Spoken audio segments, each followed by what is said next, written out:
98 में तैमूर ने इंडिया पर कब्जा किया और इस जंग में 1 लाख लोग मारे गए। इससे पहले 262 बीसी के दौरान इंडिया में ही कलिंगा वॉर हुई थी, जो एक ही साल के दौरान 2.5 लाख लोगों की जान ले गई और दुनिया की सबसे खूनरेज जंग चाइना में बैटल ऑफ चैंगपिंग के नाम से जानी जाती है, जिसमें अफसोसनाक तौर पे 7 लाख से भी ज्यादा लोग अपनी जान गंवा बैठे।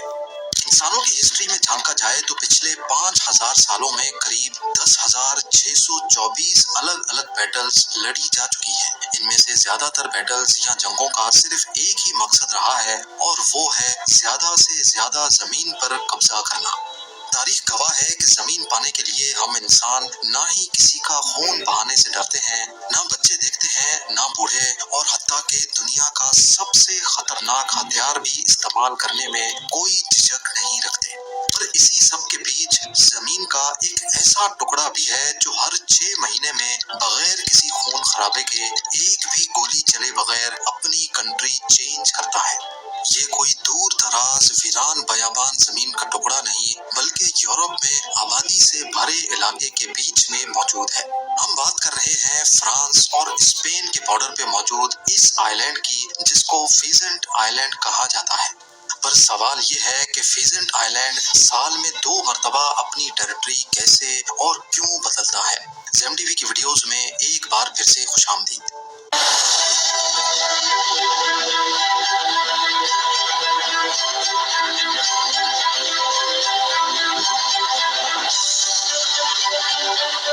Here you could be standing in France one day, the next day you'd be standing in Spain.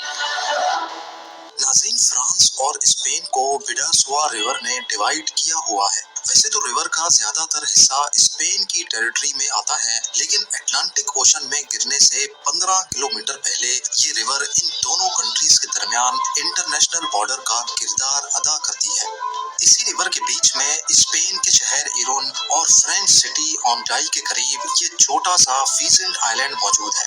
इस आइलैंड की खास बात यह है कि अगर आप यहाँ 31 जुलाई को खड़े होंगे तो आप स्पेन की टेरिटरी में खड़े कहलाए जाएंगे, लेकिन रात को 12 बजते ही वहीं खड़े खड़े आप फ्रांस की टेरिटरी में चले जाएंगे। यानी जिस दिन मैं ये वीडियो बना रहा हूँ, इस वक्त ये आइलैंड स्पेन के कंट्रोल में है, लेकिन जब तक ये वीडियो आप तक पहुँचेगी तब इसका कंट्रोल फ्रांस के पास होगा।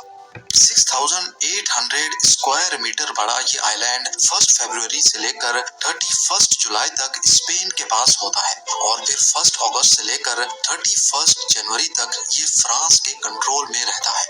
टेरिटरीज का ये एक्सचेंज फ्रांस और स्पेनिश नेवी के दरमियान फीजेंट आइलैंड पे ही होता है, जब दोनों मुल्कों की अथॉरिटीज यहाँ आती हैं और एक सेरेमनी के बाद जिसकी बारी होती है वो अपना झंडा लहराता है। फीजेंट आइलैंड की ये एक्सचेंज सेरेमनी पिछले 170 सालों से ऐसे ही चलती आ रही है। आपको यहाँ बताते चले कि जब एक ही जमीन को एक ही वक्त में 2 या 2 से ज्यादा कंट्रीज चलाती हैं, उसको कॉन्डोमिनियम कहा जाता है। लेकिन फीजेंट आइलैंड दुनिया में वाहिद ऐसा कॉन्डोमिनियम है जिसको एक ही वक्त में सिर्फ एक ही कंट्री चलाती है, और इसी वजह से फीजेंट आइलैंड सिर्फ कॉन्डोमिनियम ही नहीं बल्कि दुनिया का अकेला टेम्पोरल कॉन्डोमिनियम है। बॉर्डर्स का ये एक्सचेंज होता तो बिना किसी खून खराबे के है, लेकिन ऐसा होता क्यों है, ये दास्तान इतिहास के जिन कागजों पर लिखी है उनको भी खून ने रंगा हुआ है। 1600s में यूरोप एक बहुत बड़ी जंग से गुजर रहा था। ये जंग करीब 30 साल तक चली थी, जिसको दी 30 ईयर वॉर के नाम से भी याद किया जाता है। हिस्टोरियंस का कहना है कि ये एक रिलीजियस वॉर थी, लेकिन इसके पीछे पॉलिटिकल और इकोनॉमिक पर्पस भी था। ईयर 1618 में शुरू होने वाली ये जंग 1648 में एक पीस ट्रीटी पर आकर खत्म हुई। रोमन एम्पायर एक बार फिर से सुकून का सांस ले पा रही थी, लेकिन पीस ट्रीटी के बावजूद भी फ्रांस और स्पेन का एक दूसरे के लिए गुस्सा खत्म नहीं हुआ। आए बजाय इन दोनों की आपस में झड़पें चलती ही रहती थी।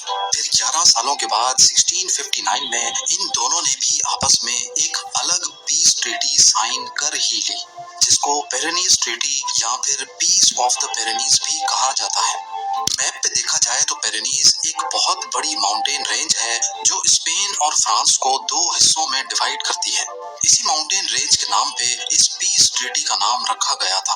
पेरेनीज पीस एग्रीमेंट फ्रेंच और स्पेनिश किंगडम्स के दरमियान 3 महीने और 24 कॉन्फ्रेंसेस के नतीजे में हुआ था। ये कॉन्फ्रेंसेस कहीं और नहीं बल्कि पिडासवा रिवर पे मौजूद इसी फिजेंट आइलैंड पे ही हुई थी। इस पीस एग्रीमेंट की खुशी में स्पेनिश प्रिंसेस और फ्रेंच किंग की शादी की गई, जिसकी सेरेमनी भी फिजेंट आइलैंड पे ही की गई थी। हालांकि फिजेंट आइलैंड पर ना अभी कोई ब्रिज है और ना ही पहले कोई परमानेंट ब्रिज था, लेकिन इस रॉयल वेडिंग के लिए बोट्स के ऊपर टेम्पररी ब्रिज बनाया गया था जो कुछ इस तरह दिखता है। उस दिन के बाद से दोनों किंगडम्स में जो भी रॉयल वेडिंग होती थी उसको फिजेंट आइलैंड पे ही करवाया जाने लगा। दोनों किंगडम्स के लिए ये आइलैंड एक पीस का, अमन का, शांति का सिंबल बन चुका था।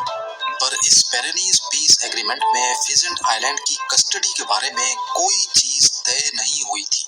अगले 200 सालों तक इस आइलैंड पर फ्रांस और स्पेन दोनों का इक्वली कंट्रोल था। फिर 1856 में एक और एग्रीमेंट हुआ जिसमें खास फिजेंट आइलैंड की कस्टडी के हवाले से कुछ फैसले लिए गए और अब की बार ये तय पाया कि आइलैंड 6 महीने फ्रांस और 6 महीने स्पेन के पास होगा। तब से लेकर इस आइलैंड की अदला बदली का सिलसिला चलता ही आ रहा है। ये शायद ही दुनिया का वाहिद हिस्सा है जो पिछले 170 सालों में 340 मर्तबा अपनी सॉवरेनिटी चेंज कर चुका है। आज पूरा यूरोप हर तरह से आजाद तो है, लेकिन फिजेंट आइलैंड और इस पे बना ये मॉन्यूमेंट पास्ट में हुई तलखियों की याद दिलाता है। फिजेंट आइलैंड तो दुनिया का पहला और आखिरी ऐसा कॉन्डोमिनियम है जिसको एक ही वक्त में सिर्फ एक कंट्री एडमिनिस्टर करती है, लेकिन इसके अलावा दुनिया में 6 कॉन्डोमिनियम्स और भी हैं। एंटार्क्टिका को टोटल 12 कंट्रीज ओन करती हैं और उन्होंने वहाँ 55 एंटार्क्टिक रिसर्च स्टेशंस बना रखे हैं। सूडान में मौजूद अबियई एरिया को रिपब्लिक ऑफ साउथ सूडान और रिपब्लिक ऑफ सूडान दोनों एक साथ एडमिनिस्टर करते हैं। ब्रिजको डिस्ट्रिक्ट बोस्निया एंड हर्ट्जगोविना और रिपब्लिक ऑफ सर्ब्सका का एक कॉन्डोमिनियम है। गल्फ ऑफ फांसिका को एल सल्वाडोर, हॉन्डुरस और निकारागुआ तीनों क्लेम करते हैं कि ये हमारी टेरिटरी है।